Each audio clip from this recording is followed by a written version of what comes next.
माजी मुख्यमंत्री एकनाथ शिंदे अमित शहांच्या कार्यक्रमालाही उपस्थित होते आणि त्यावेळेस जी उद्धव ठाकरेंनी अमित शहांवर टीका केली त्याला उत्तर दिलंय. त्यांचं असं म्हणणं की अमित शहा मुंबई महाराष्ट्रात येतात तेव्हा काही लोकांना पोटदुखी होते. अमित शहा हे भाजपचे नेते आहेत.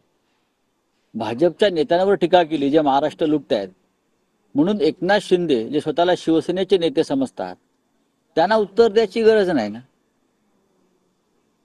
अमित शहा आणि त्यांचा पक्ष पाहिल की त्यांच्या पक्षालाही प्रवक्ते आहेत, त्यांचे पक्षही अमित शहाना वरती हल्ल्याला उत्तर देण्यासाठी सक्षम आहे, मला माहिती आहे. अमित शहांवर टीका केली म्हणून एकनाथ शिंदेना एवढं धडपडायची गरज नाही.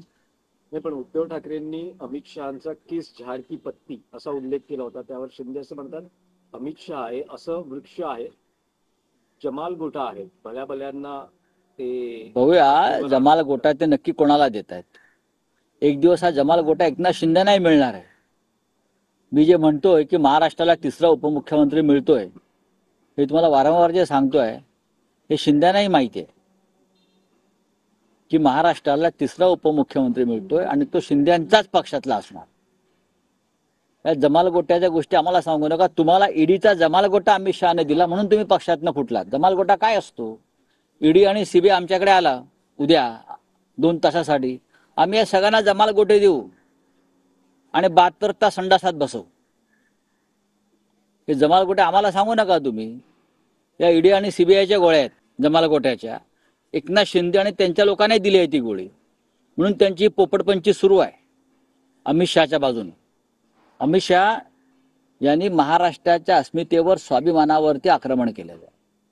अमित शहा महाराष्ट्र तोडायला निघालेले आहे. अमित शहानं मराठी माणसाच्या स्वाभिमानावर पाय ठेवलेला आहे. अशा वेळेला उद्धव ठाकरे माननीय पक्षप्रमुख जर बोलले असतील तर त्याचं एकनाथ शिंदेनी कौतुक केलं पाहिजे. पण हे लाचार आहेत. एकनाथ शिंदे ह्यांना जो जमाल गोटा दिला जातो दिल्लीतून अमित शहाकडून त्याच्यामुळे ते तोंडानं उलट्या करतायत.